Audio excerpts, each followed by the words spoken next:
I was able to talk to people that I never knew that I could talk to, develop relationships. And one of the biggest things that I learned about being on that strip is they work together. They really work together, y'all.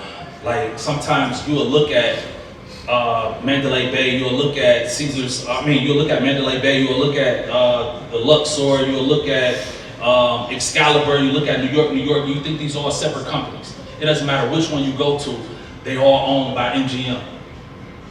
The other half, it doesn't matter if you go to the Link, if you go to the Flamingo, you go to Planet Hollywood, all of them is owned by Caesars Entertainment. Inside of each one, you have a food court.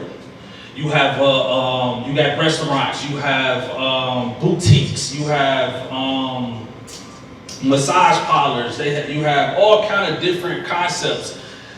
Their whole theology is to have everything you need, so you don't have to leave out. So they want to supply everything in one place. In this room today, if you look at just the businesses of it, you have a credit or financial literacy guy, you have a food guy, you have a marketing and advertising, you got videography, you have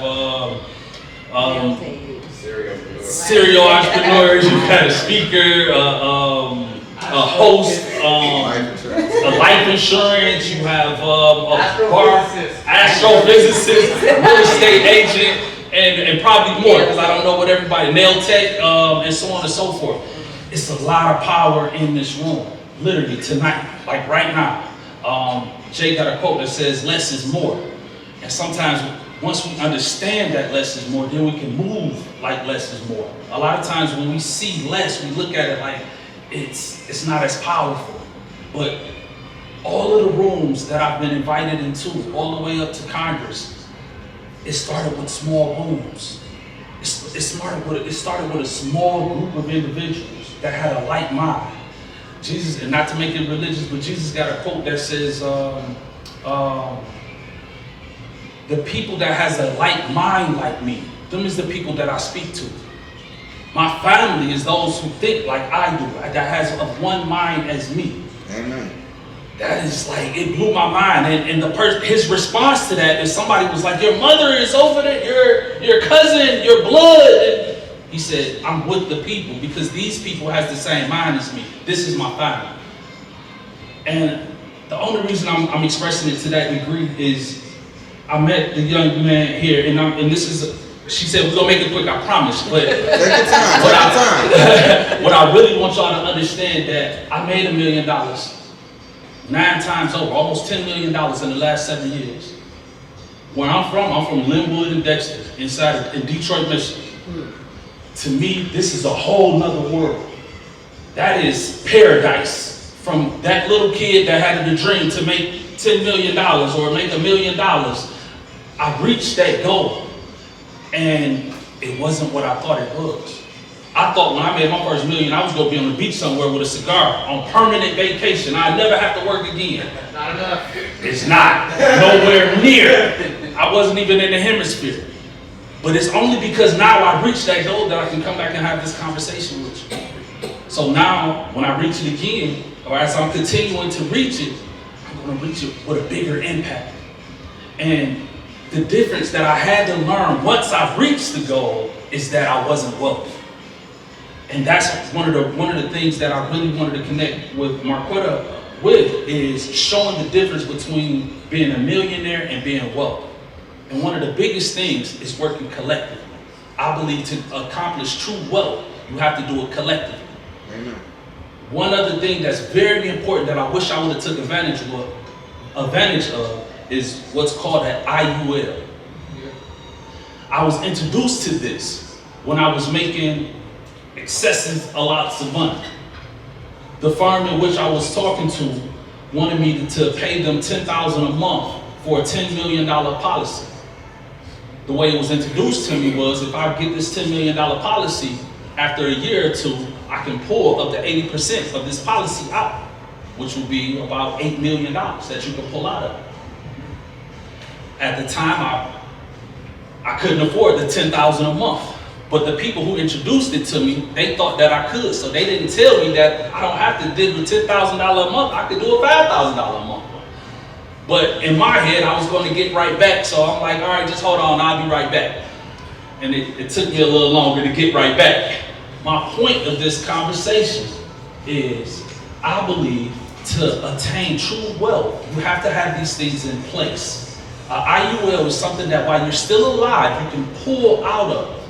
If I would have took $5,000 a month and did a $5 million policy and paid it for a year, I would have been able to pull 80% of that down, which would be about $3.5 million. It doesn't matter what business you in. The brother talked about he didn't have the wherewithal to get out of real estate, the real estate business. But imagine, because no matter what business it is, it goes down and comes back up. Everything goes and does that. Now, what if you have the ability to pull down $2 million when your business is going down? I had to go through that pain of that experience and what it's like to go through that down part without having that safety net or not having that IUL that you can pull out of to come back and speak so passionately from experience to you guys to teach y'all. And I just learned something tonight that you can start with $100 a month. Mm-hmm. And then you can add to it. So think of this, and I don't know if this is the ethical way to do it, but I mean, I can tell you from my experience, that's all I can talk about. If you pay $100 a month and get a $50,000 policy, and I told y'all earlier that you have to wait a year before you can pull out of it, what if you, 2 months before that year, you up the policy, and then you take your 80% down after your year pass? That makes sense? I don't know. Yeah. Up from 50 to 100 to 1,000 in the last two. Literally. And then you pull 80,000 down. You know, up to 80% down. Now, of course, this is not right and exact, but it is the circumference. So you definitely want to talk to a professional to make sure that you're doing it the right way. But these is the kind of policies that I want to teach y'all to cover y'all in case something ever goes wrong in your business or in your life. I'm flying back to Detroit in 2 days because of funeral.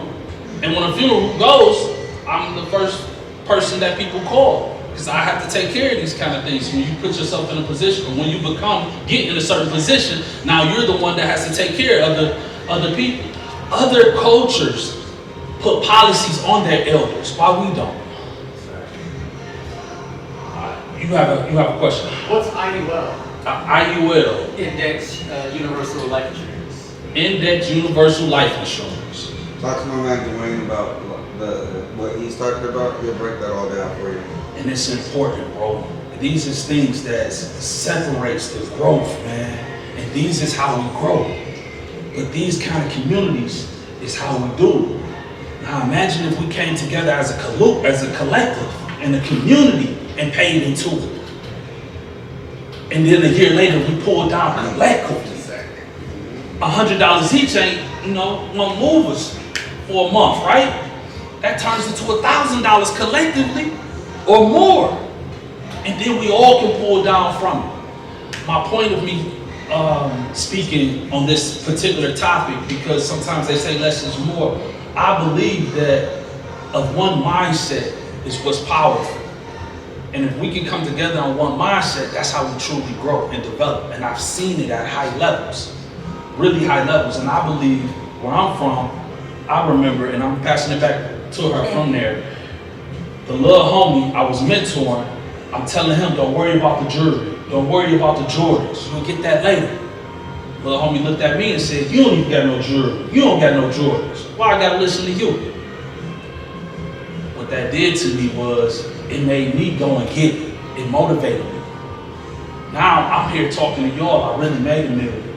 I really made multiple millions. I didn't just do it once. I didn't do it twice. I made it multiple times. And then I'm still coming back and teaching. Now I'm telling y'all, look, let's go do it collectively. So now we can get tens of millions, hundreds of millions. And I did it. I'm not telling you something I heard or something I read about or somebody told me and I made it sound good. I put my own twist on it. This is what I actually lived and did. And I know the power of what it can be if you're doing it collectively. That's it.